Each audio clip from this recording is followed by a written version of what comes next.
Halo guys, kali ini saya ingin membahas tentang bagaimana cara berobat di rumah sakit dengan menggunakan jaminan BPJS Kesehatan, ya kan?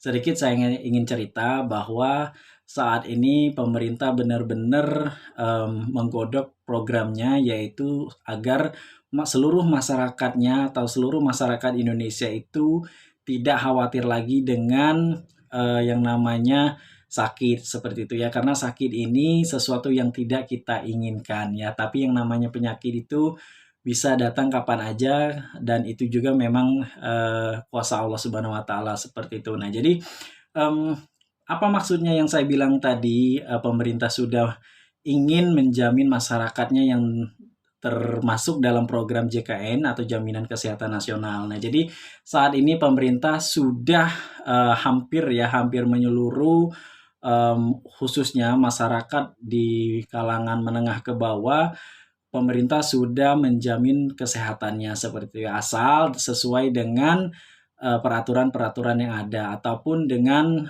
syarat dan ketentuan yang berlaku kayak gitu. Nah, jadi saat ini pemerintah itu masyarakat sudah hampir di wilayah Indonesia ini yang namanya UHC atau Universal Health Coverage. Jadi kesehatan masyarakat itu memang akan benar-benar dijamin oleh pemerintah dengan segmen yaitu PBI atau APBN. Nah, ini KIS kesehatan secara menyeluruh seperti itu. Nah, jadi bagaimana Bang cara menggunakan KIS-nya seperti itu. Nah, jadi jika teman-teman amit-amit ya dalam keadaan emergensi baik itu di rumah ataupun dimanapun, jadi datanglah aja langsung ke IGD rumah sakit ataupun paskes terdekat teman-teman kayak gitu ya. Jadi penggunaan KIS PBI ini bisa di rumah sakit, bisa di klinik di terdekat seperti itu, di mana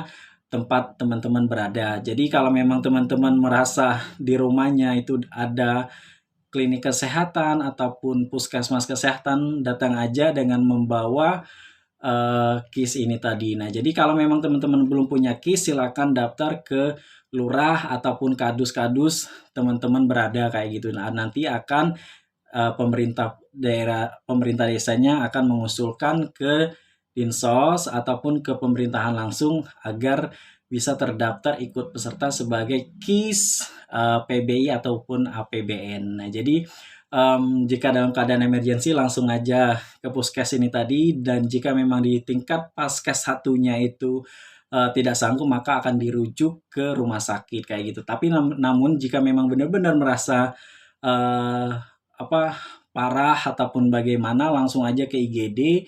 Nah, nanti keluarganya akan ke pendaftaran agar didaftarkan langsung dengan jaminan KIS ini tadi. Jadi tenang saja, walaupun lupa membawa KTP, lupa membawa KK, ataupun lupa membawa kartu, asalkan teman-teman sekarang ini sudah canggih ya, ada HP semua, asalkan sudah ada dipoto dalam foto HP-nya itu tadi, tunjukin saja ke pendaftaran bahwa ini nik saya dan akan dicek oleh tim pendaftaran, insya Allah akan aktif dan bisa menggunakan BPJS ini tadi. Nah, jadi dalam menggunakan layanan kesehatan berupa KIS ini tadi ada dua cara, yaitu secara emergensi ataupun secara kontrol ya, ataupun elektif. Nah, jadi untuk kontrol ataupun elektif ini tadi untuk di rumah sakit, tapi ini ya, satu dengan emergensi langsung ke IG tadi yang saya sudah jelaskan yang pertama. Yang kedua adalah rawat jalannya ini harus ada rujukan dari paskes satunya. Jadi